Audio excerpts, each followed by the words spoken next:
During the BCCI meeting that was held for the Asia Cup 2025 squad, many were hoping that one question, just one question, could be asked on the India versus Pakistan situation. Remember, in the aftermath of Operation Sindoor, India and Pakistan were going to clash in a cricket tournament for the very first time. A question was asked. One reporter asked the chief selector Ajit Agarkar about this particular question.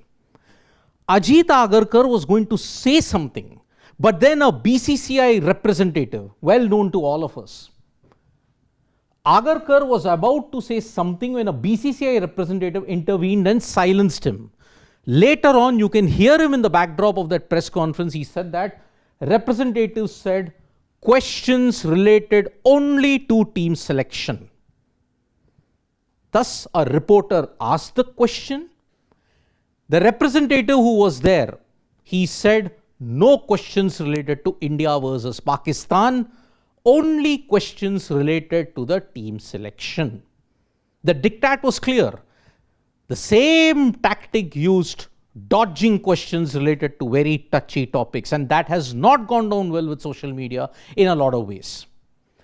But to be fair to the likes of Ajit Agarkar and Surya Kumar Yadav, what they could have said. Did you expect anything out of the ordinary when you have to look at it? Because at the end of the day, Ajit Agarkar and Surya Kumar Yadav are not the decision makers. Understand the chain of command when you have to ask them about relevant questions. Ajit Agarkar and Surya Kumar Yadav are part of the BCCI. The BCCI, now a national sports federation, comes under the ambit of the government.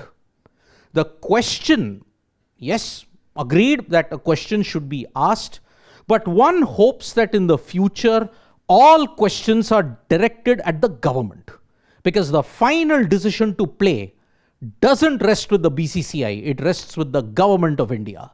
If the government of India says, go play, then the BCCI has to follow that diktat. And that is why, in this current India versus Pakistan situation, what the representative did in the BCCI press conference goes along the protocol.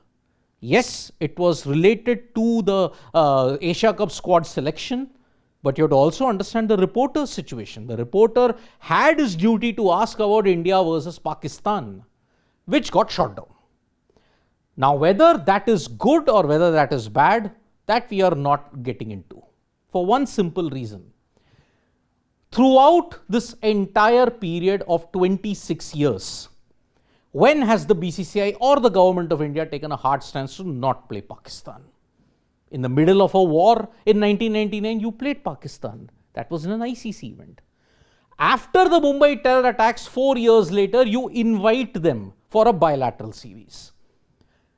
Pulwama happened on February. You still played them in an ICC event in Manchester. You played them and you will continue to play them even after the ghastly incidents that happened in Pahalgam. But during the middle of Operation Sindoor, you played sporting events with them. Even after Operation Sindoor, you played them. So, this squad announcement is the only clear-cut 100% proof that the matches are going to go ahead. September 14th, potentially September 21, and if you reach the final September 29th, there is very minimal chance of India boycotting the match against Pakistan. By this squad announcement and the way how the BCCI representative responded, clear cut, it's done. There is very minimal scope of a boycott. But should an India versus Pakistan match happen in the first place? You can write to us in the comments below. Thank you so much, folks, for joining us for this video. Subscribe to Sports Today for all the latest news and analysis.